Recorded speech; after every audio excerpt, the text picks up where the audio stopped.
What's good, y'all, man? We got Servant Season 2, Episode 5 breakdown, man. Another good one, another 10 out of 10. You feel me? On Episode 5, man. Especially at the end that he saw his wife again. But I was like, because she was like, oh, that's you talking? And he was like, nah, that ain't me talking. So that was basically the whole time it was his wife talking. But it was kind of trippy, though. So I don't know, man. But I think that thing is working, though. Because every time he coughing, though. So I think it's working. You feel me? But in Irvin, I see Audi Irvin, man, and I want to find out. I don't know if we're gonna find out who he talking to on the phone, or we ain't gonna find out though. I know we got a couple episodes left, but I want to know who he talking to on the phone though. Let's they ain't gonna tell us. I don't know. We gotta find out. They don't tell us shit. We finally realized by head, you know what I'm saying? We already know Irvin was on her ass. You feel me? And now they said 85% to, you feel me, what goals they trying to get Nicole Harbor or something like that. So hey, but there's lots of going on, man. But 10 out of 10 though, episode 5. It was good. And an ending to this episode where I'm like, what the hell? We are halfway through. Yeah, that was like, yeah. Last part, it was trippy. There's a lot to discuss. Here's the lunch menu. From who this dentist guy is, Ellie's return to MDR, and the continuation of Mark's reintegration. I don't want to waste any of your time. Just remember to praise Kier by clicking that like and subscribe button. I have to make quota this quarter, or I might have a performance review as bad as Milkshakes. I hope you're all ready to go to the dentist, because that's the vibe I got from this mysterious man. Yeah. From Irv's talk. Yeah, he even showed his face. With Felicia of Optics and Design last episode, this is most likely the man responsible for bringing items down the exports hallway. Felicia told us that O&D used to take the items themselves, but now this guy does. We'll hear him whistle Gordon Lightfoot's 1976 song, The Wreck of the Edmund Fitzgerald, which would suggest he's not severed. Our innies don't have any knowledge of songs from the outside world. The tale of the Edmund Fitzgerald is also considered one of the most mysterious maritime disasters of all time. In 1975, all 29 of its crew perished during a storm on Lake Superior, but there was never a distress call, no bodies were ever found, the ship was split in two, and the last known radio transmission was from the captain saying, "We are holding our own." It's all very creepy. You can parallel how these crew members mysteriously vanished with Miss Casey's sudden disappearance. But why has this man come for a set of dental cleaning supplies? Correct me if I'm wrong, but the show's only real connection to teeth happens in episode 103 and the mouth wall. Oh yeah, I remember that. The mouth wall. Damn, they took down the chick I like. Ellie even says, "So what are we, like a dental company?" If we're to believe Irv, these are the smiles of people Lumen has helped in the outside world. But our dentists taking these tools down the exports hallway suggest these smiles aren't those of outies at all. Rather, those taken down the elevator like Miss Casey. Notice how our guy has a black key card just like Miss Wong and Wilch, suggesting he's higher up the Lumen ladder. So you got them black cards, that means you ain't serving. Oh, you know what I'm trying to say, yeah. Employee. They employ, you know what I'm trying to say. Has a good dental plan. Back topside, Mark deals with the side effects of his reintegration. Yeah. An assortment of pills and the grossest looking liquid I think I've ever seen, which is likely to mitigate the sickness. Both of these items can be found in the This is all taking place after the Innies weekend Ortbo retreat, where Mark's outie was told the reason he was a little wet was because he fell off a rope. But we all know the real reason. If we take a look at Mark's fridge, we'll see two interesting bits of information. An 1871 cartoon from Harper's Weekly depicting a Russian bear surrounded by young American women, a reference to Russia's Grand Duke Alexis's tour of the United States where he was treated like a celebrity. Then there's Leo Tolstoy's Auferstehung. I hope I pronounced that right. Originally a Russian novel whose translation is Resurrection, an apt title considering Miss Casey has seemingly risen from the dead. The Russian ties suggest these items were placed on the fridge by Gemma, considering she was a professor of Russian literature in the outside world. Our innies during their Orpo retreat wore Russian-inspired winter outfits. It turns out this reintegration process isn't a one-time thing. It takes several tries, so Ragabi... Yeah, that's what it's saying. She was like, "Oh, we got one day," or some shit like that. Yeah. Will be staying over until Mark is successfully reintegrated. In order to maximize the effectiveness of reintegration, Ragabi goes through Mark and Gemma's things looking for what she calls pressure points in order to rattle Mark's memories. We'll find this necklace of hers, knitting supplies, and even her cremated remains, or at least what Mark thought was her remains. She's not dead, she's just not here. If you look at the back here, we'll also see something Gemma knitted with the same colors representing the 5 electromagnetic waves Ragabi used to reintegrate Mark. Ragabi also notices Mark's cough, something both his innie and outie experience. Is this part of his reintegration sickness or the aftermath of being in the frigid cold all weekend? I went back to look at PD scenes from season 1 and he doesn't really cough. Mark wants to know if Lumen could be hurting Gemma. That's a question Ragabi can't answer. As Mark makes his way upstairs, he hears the voice of his wife and his innie's memories. I ain't gonna lie, I ain't know who that was. And I was like, oh, God. World.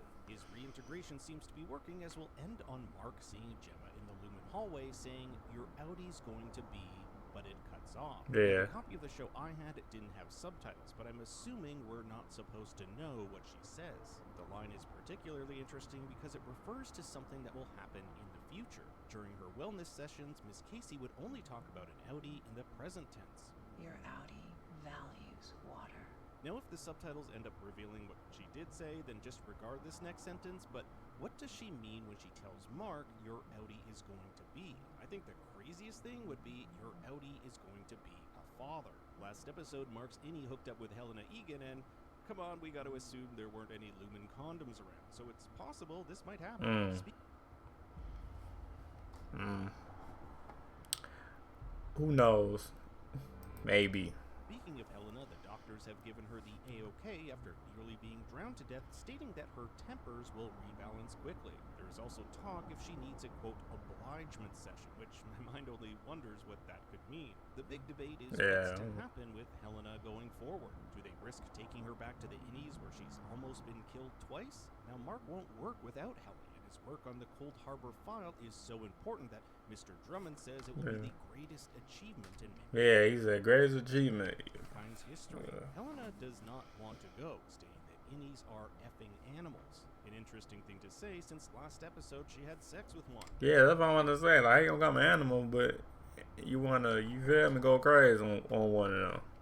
Just saying though. Unfortunately, she has no choice. It's kind of ironic, for being the next in line of this giant company, she has almost less freedom than her innie. Notice how when Innie Helly descends to the severed floor for the first time since episode 108, her fists are clenched. Yeah, so you know that's the one we saw in season 1.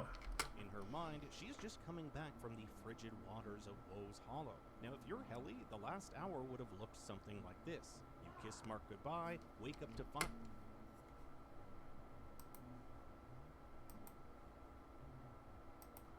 We back, y'all. We back.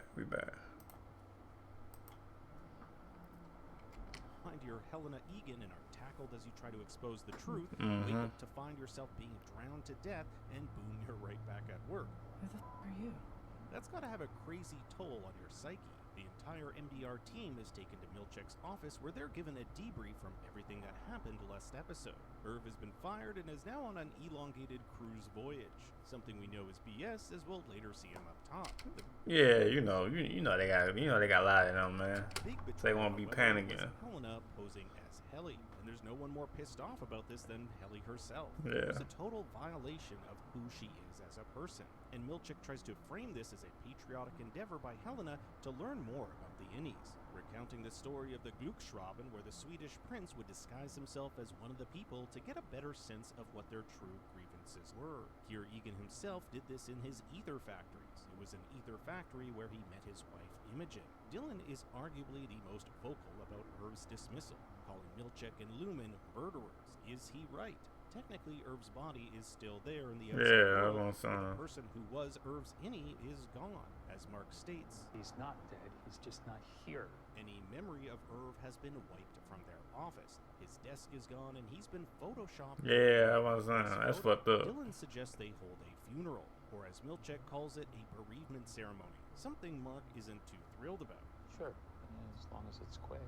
Now, Mark is a total asshole this episode. Not only is he a dick to Helly and Dylan, he's completely disinterested in the funeral of their beloved co-worker and no longer has any interest in finding out where Miss Casey is. Put yourself in Mark's shoes. This is a guy who's come to the realization there is no winning against Lumen. They've been one step ahead the entire time. Yeah, they've been spying on him, all types. So I understand why he was being like that in episode 5, though. He thinks everything about this place is a lie, including the woman he fell in love with. And now he vents his frustration by taking it out on his co-workers. I also thought it was a fun throwback when Helly goes to talk to Mark in the washroom saying, "Coming in."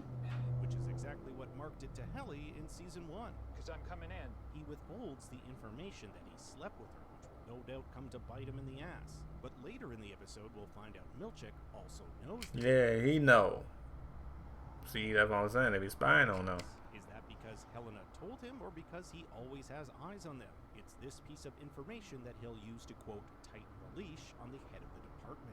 Long and Milchick's preparation for the bereavement ceremony offers us some interesting clues. Notice how there are mugs for Mark, Helly, and Dylan. Yeah, I seen When that. we see our innies at the party, they're all holding Irv mugs. This suggests these mugs are pre-made in the event one of them dies. The mug handle is a B for bereavement. We also hear that management keeps an affections index for our innies, which Irv scored in the high 60s. Wong also asks Milchick about his performance review.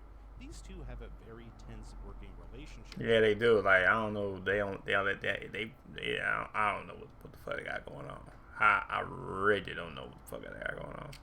I don't think either of them really like each other, and I wonder if it was Wong who submitted some of those anonymous complaints about Milchick to Mr. Drummond. At the ceremony, we see the mournful signage which shows Irv's work life of 12 quarters or 3 years. They give him 9 seconds of silence, which coincidentally is roughly the amount of time it takes the elevator to descend to the 7th floor. Dylan feels bad that he didn't go with Irv to O&D in episode 203, essentially preventing Irv's knowledge of the exports hallway from reaching the other innies. However, Irv's final line to Dylan in 204 is actually a cryptic clue.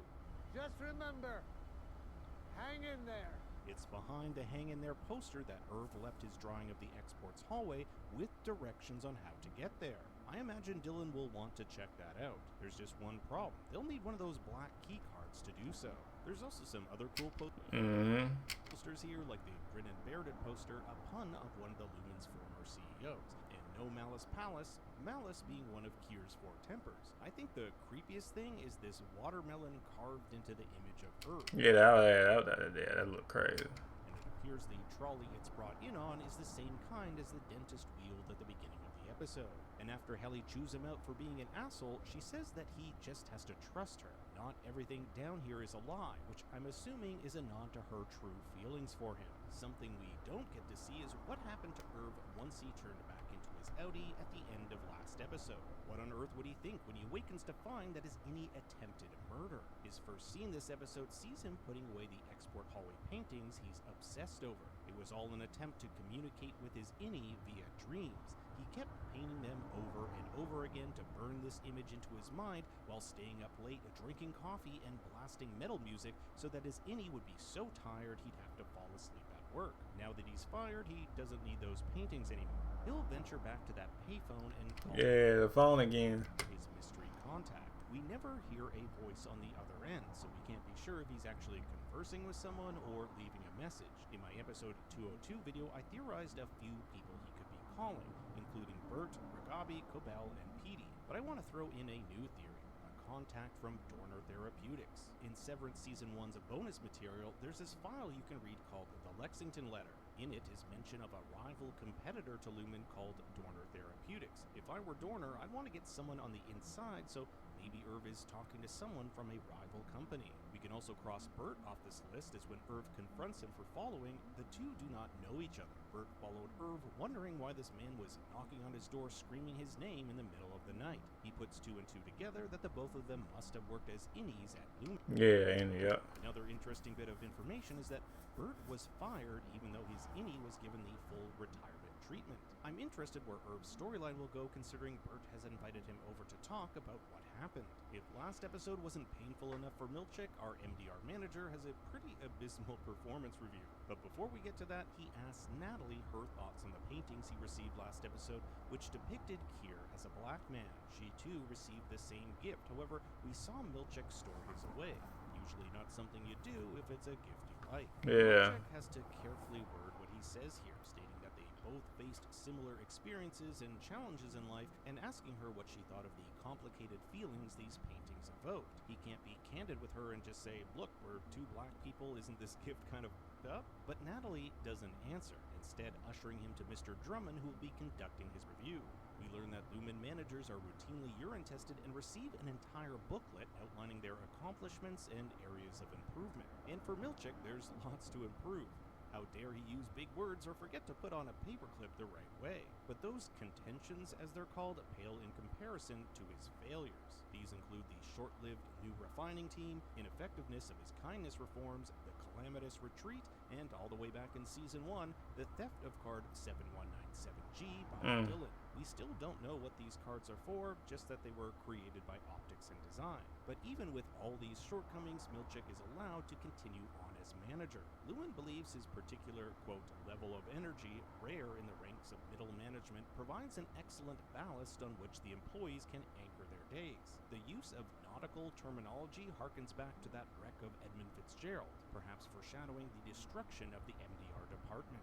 Milchek is ordered to, quote, go back to the basics by treating the employees not as friends but as subjects inferior to him, to which Milchek states he will tighten the leash. We can already see this manifest when Milchek chastises Mark for leaving work 6 minutes early, and his intimidating and manipulative talk with him in the elevator, in which he reveals he knows about Mark's affair with Helena. I also want to take a moment to discuss the files Mark sees in the Lumen Rolodex. 5 of these names are I seen that. an area in Mexico where the asteroid that made the dinosaurs extinct landed, and Cielo means sky in Spanish. Then there's Cold Harbor, which I believe is the fictitious place in Kier where Miss Casey died. They all follow past Severance files we've seen, which are all locations. Allentown also happens to be Ben Stiller's wife Christina Taylor's hometown. Rickon is hard at work editing his book, The UUR, so that it can be read by severed employees. And Devon isn't too thrilled about the changes. Rickon's had to undermine his own work in order to be in line with Lumen's values, a company which Devon says hurts people. The creative and financial opportunity, however, is just too lucrative to deny. However, Rickon mentions he could use the book as a, quote, Trojan's horse, which is also the title of this episode. Why he says Trojans instead of Trojan is beyond me, but it could be a way for him to sneak ideas into the innies to, quote, beget a revolution. But in its current state, it's far from that. Now we're heading into our trailer sleuthing section, where we take a look at the season's trailers to see what might be in store. Here we have Bert closing his front door. We know it's his front door because it matches the one Irv knocked on in the Season 1 finale. We also have this shot of him here. This could all be a part of that dinner Irv was invited to. This episode was notably absent of Miss Cobell. However, here we see her in some sort of underground tunnel or cave. At an Asian restaurant, we see Mark leaving with Helena in the background. I wonder if Helena will tell him that they slept together. We also have these, what appear to be flashback images of Gemma and Mark making love. Speaking of Gemma, there's this psychedelic shot of her and Mark back at Lumen, which might just be another side effect of Mark's reintegration. And is this Helly or Miss Casey walking down a barren hallway to what appears to be a window with a snowy landscape outside? We're now halfway through the season, and I can't wait for more answers to come our way. But now I turn it over to you. What do you think will happen next? I want to hear your thoughts and theories in the comments below. Thanks for watching. Be sure to like and subscribe. Yeah, but anyway, man, like it up to my channel, man. Let me know what you think in the comment down below. Let me know what y'all think episode 5. Let me know how y'all liked it, man. Let me know. But it was good though. I like it 10 out of 10. Episode 6. I think we got what, 3 more or 4 more, I think. Let me know. I think we got 3 more, 4 more. But we halfway in the middle. You feel me, man? So hey, let me know how y'all think about it. Let me know. Alright. Peace.